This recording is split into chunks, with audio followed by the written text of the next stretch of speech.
predicting every announced match for AEW Wrestledream. I'm recording this on Sunday the 12th of October. Wrestledream is on the 18th of October, so something might change on Dynamite, for example. But I'm going to try and give my predictions and my reasons as to why I think this person or team or members or whatever you want to say is going to win. I don't know the order of the matches, but I've written them down here. So the first match I've got written down is the Hurt Syndicate versus the Demand.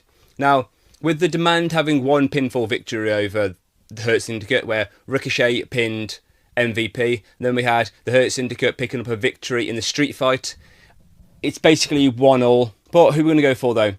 I personally think that this match we're going to have MVP pinning Ricochet, and that means obviously that Hurt Syndicate have got a pinfall victory, the Demand have got a victory, but now obviously in the rubber match, I think that Hurt Syndicate are going to win.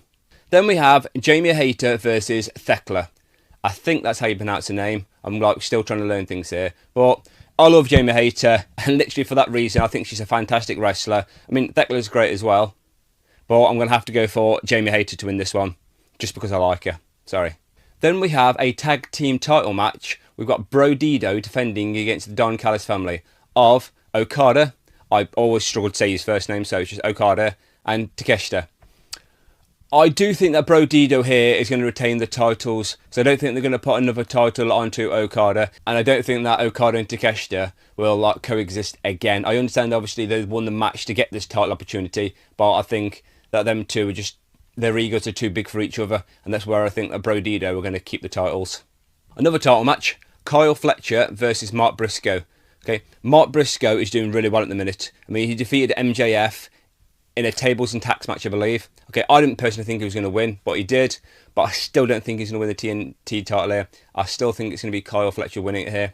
Now, if Kyle Fletcher was going to go for the world title, and he had this match as well, I probably would say he'd drop it to Mark Briscoe. But I still think that Kyle Fletcher is going to retain his TNT title here.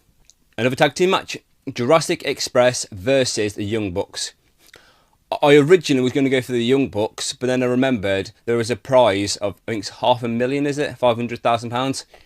And with the situation that the Young Bucks are in at the minute, I do personally think it's going to go to Jurassic Express just to annoy the Young Bucks even more, because I know how desperate they seem to be at the minute. So yeah, I'm going to go for the Jurassic Express on that one.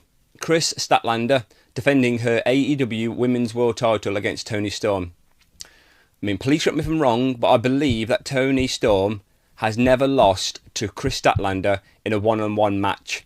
So this is where I think that Chris Statlander finally gets that one-on-one pinfall victory over Toni Storm. I mean, Toni Storm is great, but with Chris Statlander not long being the AEW Women's Champion, I'm going to have to go for Chris Statlander on this one. Then we've got Hangman Adam Page defending his AEW World title against Samoa Joe.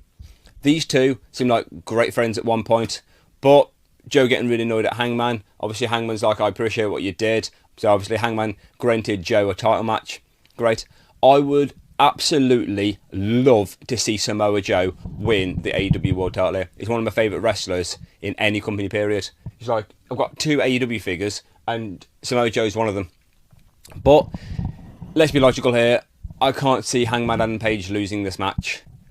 So I'm going to have to go for Hangman Adam Page to win this match, because it just seems to fit the storyline better. Whereas if Joe wins it, okay, then what's he going to do? Defend it against Hook? I'm sorry, I don't want to see that. But my prediction is Hangman Adam Page. Then we've got probably the most difficult match to predict. Jon Moxley versus Darby Allin. I can see this going, okay, one of a few ways. I don't see Jon Moxley or Darby Allin just quitting off the punishment of each other. But what I can see happening is either a fake I quit, like, you know, what happened with Mankind at the Royal Rumble 99, or somebody else getting involved. So my prediction is Darby Allin is going to quit because Jon Moxley does something to Sting. That's the only thing I can logically think of. Other than that, though, I have no idea. So, if Darby quits, it'll be because Jon Moxley's doing something to Sting, and if Jon Moxley quits, it's going to be because of something we've never seen before in AEW. So yeah, but I've got to pick either Jon Moxley or Darby Allin. Okay, I really want to go for Darby Allin, but something's telling me Jon Moxley. So that one I have no idea on. I just have to go with somebody, obviously. Anyway, they're my predictions. Let me know if you think they're stupid, if you think I'm right, if you think anything will change, any matches get added, returns, surprises, anything at all. It'd be great to see and great to hear. Anyway, please like, comment, subscribe. Thanks for watching.